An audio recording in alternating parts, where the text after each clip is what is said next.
नाज़रीन, इस वक्त हम ब्लू एरिया के अंदर मौजूद हैं और आपको मालूम है कि कल ये जो एक एहतजाजी रैली जो है केपी से शुरू हुई थी। कल का जो रोज़ था वो भी काफ़ी ज़्यादा हमने देखा कि पुलिस और पीटीआई के वर्कर्स के दरमियान झड़पें जो हैं वो डी चौक, जो कि यहाँ से तकरीबन 2 से 2.5 किलोमीटर होगा फासला उसका रास्ता जो है, उस वक्त काफिले जो है वो वहाँ पे जमा हो रहे हैं। आज की अगर हम बात करें तो आज के अंदर जो बड़ी डेवलपमेंट्स हुई हैं, एक डेवलपमेंट तो ये हुई थी कि चीफ मिनिस्टर केपी जो है अली अमीन गंडापुर जो हैं, उनका खैबर पख्तूनख्वा का जो हाउस है इस्लामाबाद के अंदर मैरियट के सामने, वहाँ पे उनका आना। फिर उसके बाद एक खबर आई जी कि उनको अरेस्ट कर लिया गया है रेंजर्स और पुलिस ने, क्योंकि एक मुकदमे में वो मतलूब थे और 12 तारीख तक जज साहब ने जो है उन्होंने ऑर्डर्स दिए हुए थे पुलिस को और एडमिनिस्ट्रेशन को कि उनको गिरफ्तार करके जो है हमारे सामने पेश किया जाए। लेकिन इस गिरफ्तारी के हवाले से ये कहा जा रहा था जी कि चूंकि चीफ मिनिस्टर जो है वो एक बहुत बड़े इज्तिमा के साथ रियासत के ऊपर जो है वो हमला करने के लिए आए हैं, उन्होंने कानून की पामाली की है, उन्होंने सरकारी अमलाक को जो है नुकसान पहुंचाया है, तो इस हवाले से खबर सबसे पहले ये आई जी कि उनको गिरफ्तार कर लिया गया है। फिर कुछ टाइम के बाद हम देख रहे थे कि खबरें जो है उसके अंदर एक नया ट्विस्ट आया और जो वहाँ पे जो सरकारी जराए हैं उनका हवाला देते हुए कहा गया जी नहीं, अली अमीन गंडापुर को जो है वो अरेस्ट नहीं किया गया। इसके ऊपर जो बैरिस्टर सैफ हैं, खैबर पख्तूनख्वा हुकूमत के जो तर्जुमान हैं, उनका पहले ये खबर आई, उन्होंने कहा जी कि हम कंडेम करते हैं कि एक चीफ मिनिस्टर को किस तरह से पुलिस जो या रेंजर्स जो हैं वो उनको अपनी हिरासत में रह सकते हैं या उनको गिरफ्तार कर सकते हैं। और फिर उसके बाद खबर आई जी कि नहीं, उनको अरेस्ट नहीं किया गया। लेकिन अभी तक चीज़ें जो है वो क्लियर नहीं हो रही हैं। इसके अलावा दूसरा एक प्रोसेस जो था वो हमने इस्लामाबाद हाई कोर्ट के अंदर देखा, जहाँ पे chief justice Islamabad high court जो है अमर फारूक के पास एक प्ली लेकर आए और जिसमें उन्होंने ये प्ली ली थी कि इस्लामाबाद को जो है वो बिल्कुल बंद कर दिया गया है चारों तरफ से, और इस्लामाबाद की जो आबादी है या यहाँ पे जो मरीज हैं उनको मुश्किलात का सामना है, या जो बिजनेस कम्युनिटी है उनको मुश्किलात का सामना है। लिहाजा यहाँ पे जो एहतजाज का जो सिलसिला है उसको बंद करने के लिए जो है कोई हुक्मनामा जारी किया जाए, जिसके ऊपर वहाँ पे जो सेक्रेटरी दाखिला हैं उनको भी फिर chief justice Islamabad high court जो है उन्होंने तलब किया। वहाँ पे उन्होंने फिर जो गवर्नमेंट का मौक़िफ़ है उसको पेश किया गया और चीफ जस्टिस ने ये वहाँ पे उन्होंने रिमार्क्स दिए कि आप एक बैलेंस क्रिएट करें और लोग जो डेमोक्रेसी है, चूँकि मुल्क के अंदर एहतजाज अगर करना चाहते हैं तो उनको एहतजाज की इजाज़त होनी चाहिए, लेकिन किसी सूरत भी जो आम शहराएँ हैं, रोड हैं, उनको बंद करने को किसी को भी हक नहीं दिया जा सकता। बहरहाल ये एक प्रोसेस चल रहा था लाहौर के अंदर जो है, वहाँ पे भी आज हमने देखा कि वकला ने एहतजाज किया, वहाँ पे फिर आंसू गैस का इस्तेमाल किया गया वकला के खिलाफ, और फिर वहाँ पे रेंजर्स को तलब कर लिया गया लाहौर के अंदर भी। यहाँ पे आपको मालूम है कि कल ये फैसला किया गया था गवर्नमेंट की जानिब से कि दफ़ा 245 के तहत जो है वो फौज पाकिस्तान को यहाँ पे इस्लामाबाद के अंदर तैनात किया गया है 5 तारीख से लेकर 17 तारीख तक। चूँकि यहाँ पे 2 रोज़ जो है वो शंघाई कोऑपरेशन ऑर्गेनाइजेशन या SCO का इजलास होना है, जहाँ पे मुख्तलिफ ममालिक के जो डेलीगेट्स हैं, खासकर हेड ऑफ स्टेट्स जो हैं, foreign ministers, prime ministers, presidents जो हैं, उन्होंने इस्लामाबाद जो है वो आना है। लिहाजा यहाँ पे लॉ एंड ऑर्डर की सिचुएशन को बेहतर बनाने के लिए, उसको मेंटेन करने के लिए एक बड़ा इवेंट है पाकिस्तान के लिए, पाकिस्तान के इमेज का मसला है, और हुकूमत ने कहा है कि यहाँ पे हमने फौज पाकिस्तान को जो है वो डिप्लॉय कर दिए गए। लेकिन इससे पहले आपको मालूम है कि पुलिस ऑलरेडी यहाँ पे जो है वो लॉ एंड ऑर्डर की सिचुएशन को मेंटेन करने के लिए, कल भी हमने देखा कि पीटीआई और पीटीआई के वर्कर्स और पुलिस के दरमियान जो है वो झड़पें जारी रही, डी चौक के अंदर भी, मुख्तलिफ और भी इलाकों के अंदर भी। आज भी इस वक्त जो है वो सूरत हाल ये है, जब हम बात कर रहे हैं कि पीटीआई के वर्कर्स जो हैं वो इस वक्त यहाँ ब्लू एरिया और डी चौक की तरफ जो है वो पहुंचना शुरू हो चुके हैं। मेन कंटेनर जो था चीफ मिनिस्टर केपी का, वो भी यहाँ से गुजर के जो है वो डी चौक की तरफ जो है वो यहाँ पे पहुंच चुका है, और जो वर्कर्स हैं पीटीआई के मुख्तलिफ इलाकों से वो भी यहाँ पहुँचना जो है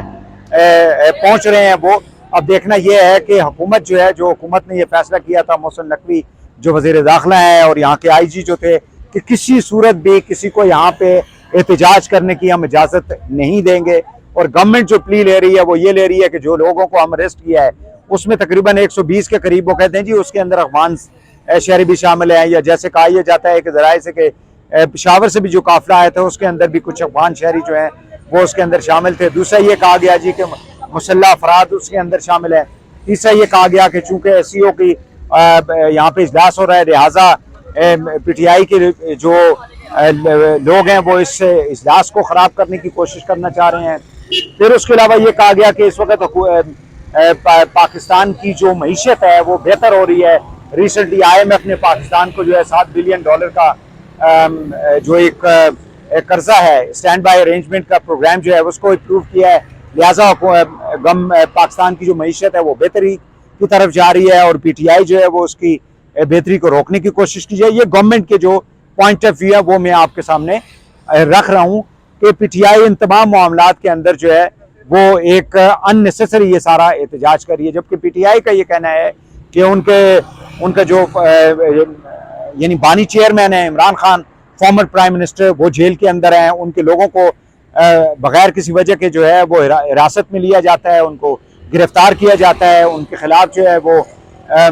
कानून के मुताबिक जो है वो केसेस दायर नहीं किए गए और आइन की और कानून की पामाली की जा रही है। सुप्रीम कोर्ट ने एक फैसला दिया था खुसूसी नशिस्तों के हवाले से ख़वातीन और माइनॉरिटीज़ की, उसके ऊपर अमल दरामद की नहीं किया जा रहा और ये PTI का मौका है जिसको लेके वो एहतजाज जो है वो कर रहे हैं। हमने उनको देखा, लाहौर में भी जलसा उन्होंने किया और आज ये इस्लामाबाद के अंदर जो कल से ये एहतजाज का सिलसिला शुरू हुआ था, ये PTI का मौक़िफ़ है। बुनियादी तौर पे सबसे बड़ा मसला जो मैंने पहले भी कहा था कि वो ये जो आइनी पैकेज गवर्नमेंट लाना चाह रही है और जिसके बारे में आज खबरें भी आई हैं कि आइंदा जो हफ्ता है यानी परसों जो पीर से जो वीक शुरू हो रहा है, ये बड़ा एक डिसाइसिव है। 25 तारीख लास्ट डेट है चीफ जस्टिस ऑफ पाकिस्तान के रिटायरमेंट की और उससे पहले जस्टिस मंसूर अली शाह की जो मौजूदा जो कवानीन है या आइन के मुताबिक उनकी तैनाती जो है वो बिल्कुल वाज़ेह है। अनटिल के गवर्नमेंट जो है वो ये जो आइनी पैकेज लाना चाह रही है उसको मंजूर करवा लेती है। उनके पास जो नंबर कम है, 7 मेंबरान का बताया जाता है कि अभी तक हुकूमत के पास कमी है और उसमें मौलाना को भी वो मनाने की कोशिश की जा रही है। इसी तरह जो PTI के जो लोग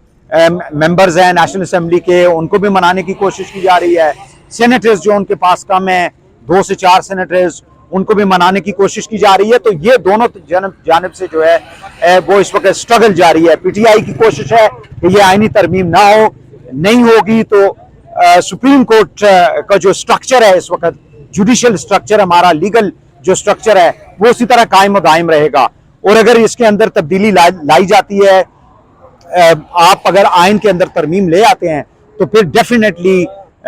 जो स्ट्रक्चर है सुप्रीम कोर्ट का उसके अंदर तब्दीली आएगी, आइनी अदालत भी कायम होगी। सुप्रीम कोर्ट के अंदर जो मामलात होंगे, हाई कोर्ट्स के जजेस के जो मामलात होंगे, इसमें PTI ये समझती है कि उनको रिलीफ जो है आने वाले दिनों में नहीं मिलेगा। खासकर इमरान खान को जो रिलीफ वो लेना चाह रहे हैं कि इमरान खान जो है वो बाहर आए, उनको जेल से जो है वो छुटकारा मिले, उनके जो केसेस है उनसे उनको रिहाई मिले, वो अगर ये तरमीम हो जाती है, ये जुडिशल स्ट्रक्चर अगर कायम हो जाता है तो फिर PTI के जो बानी हैं